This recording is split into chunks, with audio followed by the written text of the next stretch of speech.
Operation सिंदूरच्या माध्यमातून धडा शिकल्यानंतर आता पाकिस्तानची पुन्हा भारताकडे मान वरून बघण्याची हिम्मत होणार नाहीच, पण त्यांची तशी हिम्मत पाकिस्तानने त्यानंतर केली तर त्यांची नांगी ठेचण्यासाठी आता भारतीय लष्कराच्या ताफ्यात आणखीन एक अत्याधुनिक अस्त्र सामील होत आहे। काय आहे ते हत्यार पाहूयात या रिपोर्टमधून। भारतीय लष्कराचा आकाशात ही दबदबा। अपाचे हेलिकॉप्टर भारतीय लष्कराच्या ताफ्यात। 6 अपाचेंमुळे लष्कराला मिळणार दमदार पंख।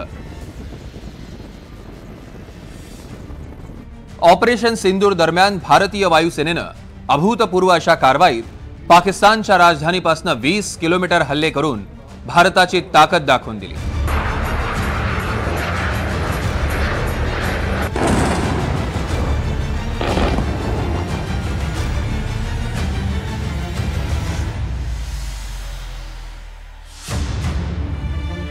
ऑपरेशन सिंदूरची दाहकता इतकी तीव्र होती की पाकिस्तान जेमतेम 48 तासातच गुडघ्यावर आला आणि शस्त्रसंधीसाठी हात पसरू लागला।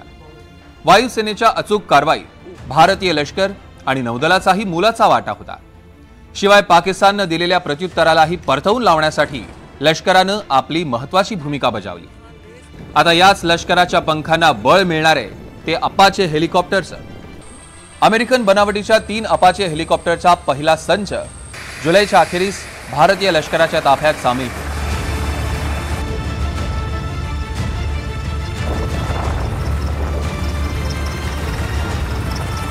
लष्कराची ताकद अपाचे हेलिकॉप्टर आल्यामुळे खूप जबरदस्तपणे वाढणार आहे, कारण हे एक मल्टी रोल एअरक्राफ्ट आहे, अटॅक हेलिकॉप्टर। आणि आपल्याकडे एव्हिएशन मध्ये नॉर्मल हेलिकॉप्टर्स आहेत, पण अपाचे हेलिकॉप्टर आल्यानंतर जे की आता त्याची शक्यता दिसते आहे, हे आल्यावरती एक खूप मोठा गेम चेंजर होणार आहे आणि फोर्स मल्टीप्लायर होणार आहे। त्याच्यामुळे अपाचे हेलिकॉप्टर येणं खूप जरुरी होतं आणि पहिली बॅच साधारण जुलै 15 पर्यंत येणार आहे आणि सेकंड बॅच 3 हेलिकॉप्टरची नोव्हेंबर मध्ये येणार आहे।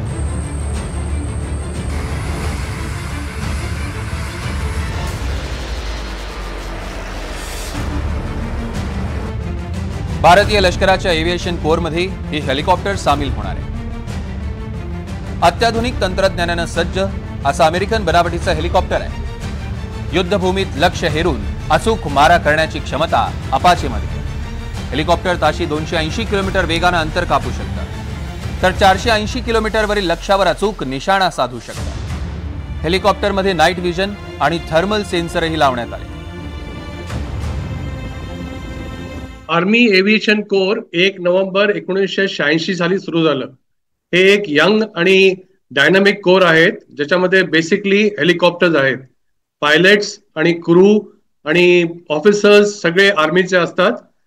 सध्या जो रोल करतो आर्मी एव्हिएशन कोर, ह्याच्यामध्ये रेकॉनन्सन्स आणि सर्व्हेलन्स आहे, कॉम्बॅट सपोर्ट आहे, लॉजिस्टिक्स आणि कम्युनिकेशन आहे, ह्युमॅनिटेरियन एड आहे आणि डिझास्टर मॅनेजमेंट आहे, कॅज्युअल्टी इव्हॅक्युएशन आहे। आणि आता अपाचे हेलिकॉप्टर्स आल्यानंतर जे की अँटी टँक अटॅक हेलिकॉप्टर्स आहेत, 64E व्हर्जन येणार आहे। ह्याची शक्ती आणखीन खूप वाढेल आणि आर्मीचा छोटा एअरफोर्स तयार होईल। अमेरिका आणि भारत यांच्यात अपाचे हेलिकॉप्टर खरेदी करण्याचा करार 2020 मध्ये झाला। $600 अब्ज या करारानुसार हेलिकॉप्टर्स गेल्या वर्षीच मिळणार होते। आता बेसिकली जे हेलिकॉप्टर्स आर्मी एव्हिएशन कोर मध्ये आहेत, चेतक आणि चीता जुने वर्जन्स आहेत आणि HAL चे ध्रुव वर्जन आहे। आपण ऐकलं असेल रुद्र पण एक HAL चं वर्जन आहे, जे की अटॅक हेलिकॉप्टर प्रमाणे आहे। त्याचं इंडक्शन अजून सध्या चालू आहे, पण जेव्हा आर्मी एव्हिएशन कोर साठी हे जे 6 अपाचे हेलिकॉप्टर्सचा ताफा आहे, हा जेव्हा स्क्वॉड्रन मध्ये सामील होईल, कारण अटॅक हेलिकॉप्टर्सचा नवीन स्क्वॉड्रन ऑलरेडी रेज झाला आहे वेस्टर्न बॉर्डर वरती। आपण लोकेशनचं नाव नाही घेऊ, पण ते जवळजवळ मागच्या 15 महिन्यापासून हेलिकॉप्टरची वाट पाहत होते आणि आता ह्या अपाचे हेलिकॉप्टर्स आल्यानंतर ह्यांची मारक क्षमता खूप जबरदस्त वाढेल। तांत्रिक अडचणींमुळे डिलिव्हरी सुमारे 15 महिने लांबली आहे, पण म्हणतात ना, देर आए दुरुस्त आए। Bureau report, NDTV Marathi.